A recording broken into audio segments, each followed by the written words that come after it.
नगरच्या राहुरीमध्ये राजू शेट्टींचं रास्ता रोको आंदोलन। दूध उत्पादकांना 40 रुपये दर देण्याची मागणी। माजी मंत्री प्राजक्त तनपुरे सुद्धा आंदोलनामध्ये सहभागी।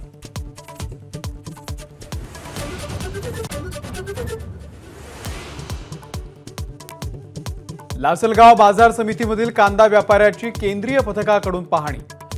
कांदा उत्पादकांशी चर्चा तर लिलावाचाही आढावा।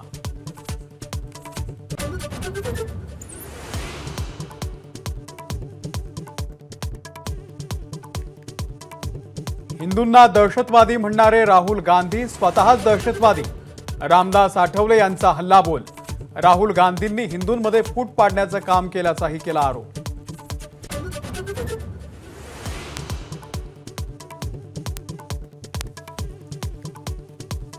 विधान परिषद निवडणुकीमध्ये महाविकास आघाडी तिसरा उमेदवार देणार।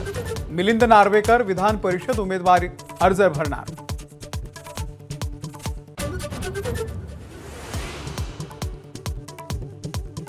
विधान परिषदेसाठी पंकजा मुंडे यांचा अर्ज दाखल। उमेदवारी संदर्भात पंकजांनी मानले फडणवीस, शहा आणि मोदींचे आभार।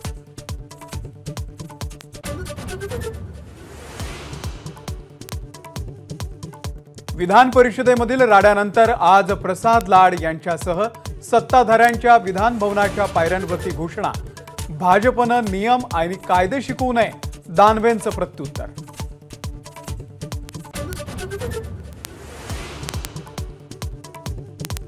दीक्षाभूमी पार्किंग आंदोलनामध्ये जिल्ह्याच्या बाहेरून आलेल्यांची चिथावणी। पोलिसांच्या प्राथमिक तपासामध्ये उघड। गुन्हे दाखल करण्याची प्रक्रिया सुरू।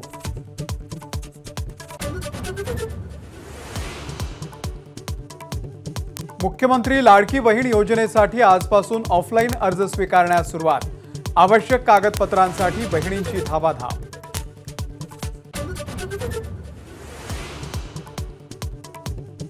अंतरवालीमध्ये ड्रोनद्वारे टेहाळणी। ग्रामस्थांचा दावा। विधानसभेमध्ये विरोधी पक्ष नेत्यांनी उपस्थित केला मुद्दा। सरकारचं चौकशीचं आश्वासन। झेड प्लस सुरक्षेची सहकाऱ्यांनी केली मागणी।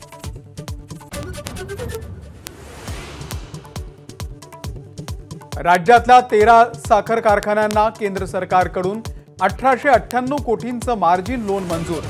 अमित शहांचा हिरवा कंदील। विरोधी पक्षातील आमदारांच्या कारखान्यांनाही निधी।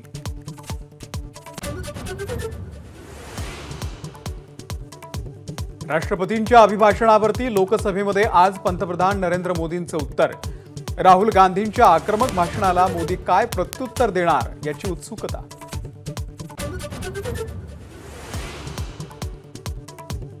पहिल्या संसद अधिवेशनाच्या दरम्यान आज एनडीए खासदारांची बैठक। सलग तिसऱ्यांदा पंतप्रधानपद मिळाल्यानंतर मोदींचं करणार अभिनंदन। पावसाळी अधिवेशनाच्या कामकाजाची रणनीती ठरणार।